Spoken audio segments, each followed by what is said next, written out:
बिस्मिल्लाहिर्रहमानिर्रहीम अस्सलाम वालेकुम नाज़रीन, मैं जवाद यूसुफ और आप सबको अपने ऑफिशियल चैनल में खुश आमदीद कहता हूँ। 24 घंटों का काउंटडाउन शुरू हो चुका है। बड़ा इम्पोर्टेंट डिसीजन किया जाएगा, एक इम्पोर्टेंट ऐलान किया जाएगा जो कि इस जंग को या रुकवा देगा या इस जंग को मजीद तूल देगा। अब सवाल ये है कि ये जंग क्या ख़त्म होगी? क्या ये जो कशीदगी बढ़ती हुई दिखाई दे रही थी वो थम जाएगी या फिर नहीं? एक आलमी जंग का वर्ल्ड वॉर 3 का रुख इख्तियार कर जाएगी अमेरिका और ईरान के माबैन ये जंग। नाज़रीन, सिर्फ 24 घंटे रह चुके हैं। 8 बड़ी खुशखबरियां पाकिस्तान के लिए।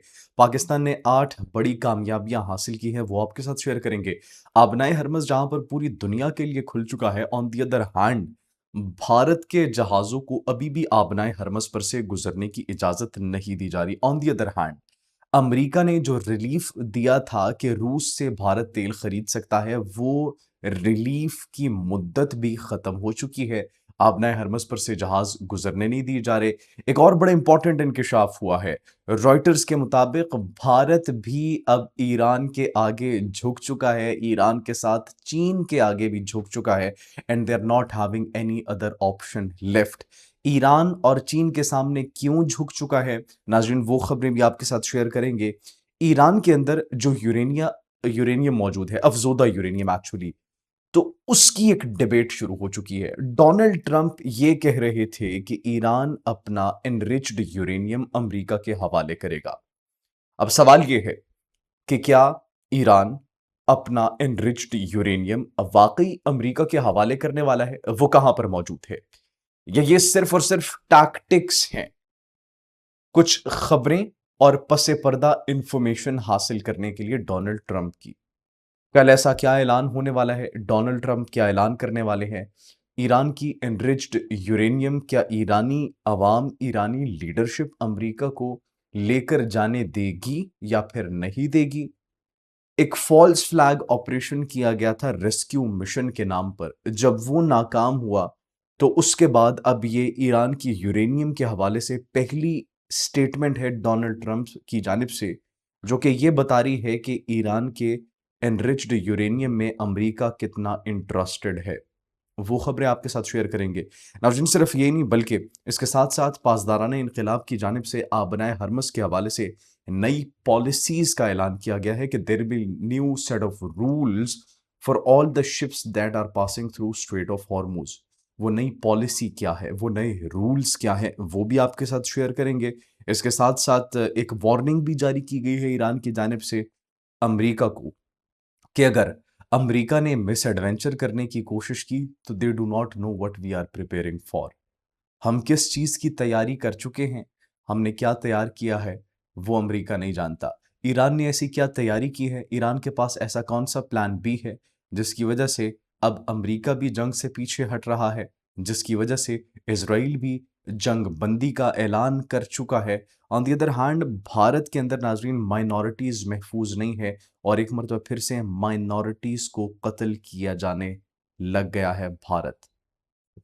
बड़ी पथेटिक सिचुएशन है। एक्सट्रीमिज्म की आपने इंतहा देखनी हो तो हमारे पड़ोसी मुल्क को देख लें। ये क्या माजरा है, ये क्या मामला है नाजरीन, इस पर भी बात करेंगे। सबसे पहले नाजरीन 8 खुशखबरियों की बात करते हैं। पाकिस्तान के लिए 8 बड़ी खुशखबरियां पिछले अ, चंद अरसे में, बहुत कम अरसे में पाकिस्तान ने इन 8 मैदानों में कामयाबी हासिल की है। सबसे पहले भारत को शिकस्त दी।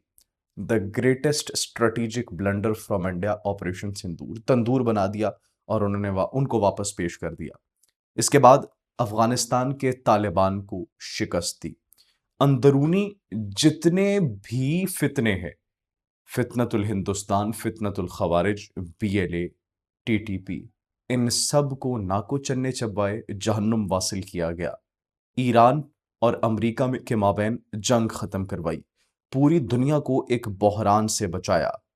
डोनाल्ड ट्रंप से हर रोज पाकिस्तान अपनी तारीफ सुन रहा होता है, like we are the special one right now. पूरी दुनिया की नजरें हम पर है, और 26% पाकिस्तान की इज्जत और वकार में इजाफा हुआ है। 0.6% से 26% पे जंप किया। पूरी दुनिया इस वक्त पाकिस्तान की तरफ देख रही है। ईरान और अमेरिका की टेबल टॉक्स को होस्ट किया आफ्टर डेकेड्स। लीडर्स आए हुए थे, टॉप लीडरशिप आई हुई थी पाकिस्तान आफ्टर डेकेड्स। आबनाए हरमस पाकिस्तान की वजह से, पाकिस्तान की मदद से खुलवा दिया गया, जिसका डोनाल्ड ट्रंप भी शुक्रिया अदा कर रहे हैं और डोनाल्ड ट्रंप भी प्रेस कर रहे हैं पाकिस्तानी फील्ड मार्शल और वजीर आजम शहबाज शरीफ को। अब नाज़रीन, जो भारत के लिए बुरी खबर है, सब कंट्रीज को गुजरने की इजाजत दे दी गई है, लेकिन एक radio conversation Indian cargo ship Bhagya Lakshmi और ईरानी नेवी के दरमियान ये बड़ी तेजी से वायरल हो रही है, जिसमें यह देखा जा सकता है there is no permission for you to cross the strait. अब भारतीय जो जहाज हैं उनको गुजरने की आबनाए हरमस से इजाजत नहीं दी जा रही, ये इतलात एक्चुअली मौसूल हो रही हैं। ऑन दी अदर हैंड, जो रूस से तेल खरीदने की इजाज़त दी थी अमेरिका ने, वो भी उनकी ख़त्म हो चुकी है। मोदी पर तनकीद की जा रही है कि मोदी की भारत की जो फ़ॉरेन पॉलिसी है, वो भारत और मोदी डिसाइड नहीं कर रहा, वो अमेरिका डिसाइड कर रहा है। तो काफ़ी ज़्यादा तनकीद का निशाना भी करना पड़ रहा है। ऑन दी अदर हैंड, जब भारत मूवीज़ बना रहा था, Pakistan was making moves, smart moves that the whole world is praising right now Pakistan. इसके साथ-साथ उत्तर प्रदेश के अंदर बड़ा एक अफ़सोसनाक वाक़या पेश आया है। भारतीय पुलिस ने एक माइनॉरिटी को, एक क्रिश्चियन खातून को तशद्दुद का निशाना बनाया और वो अपने राइट्स के लिए, अपने हुकूक के लिए एहतजाज कर रही थी, जिसके ऊपर इतना तशद्दुद किया गया कि उसको तशद्दुद कि वो ज़ख्मों की ताब ना लाते हुए हलाक हो गई, जाँ बहक हो गई। So this is actually the situation in India. Bharat के अंदर माइनॉरिटीज़ का क्या हाल है, माइनॉरिटीज़ कितने महफूज़ हैं, ये आप सबके सामने है। मुसलमानों की बात सिर्फ नहीं की जा रही, मुसलमानों के साथ साथ अक़लियतें दीगर जो हैं वो भी वहाँ पर महफूज नहीं है, उनकी वही इंतहा पसंदाना सोच और नज़रियात की वजह से। नाज़रीन, आबनाए हरमज़ एक जानिब खुल चुका है, on the other hand Bharat को गुजरने की इजाज़त नहीं दी जा रही, लेकिन एक नया ऑर्डर नाफिज होगा आबनाए हरमस के हवाले से। वो नया ऑर्डर क्या होगा?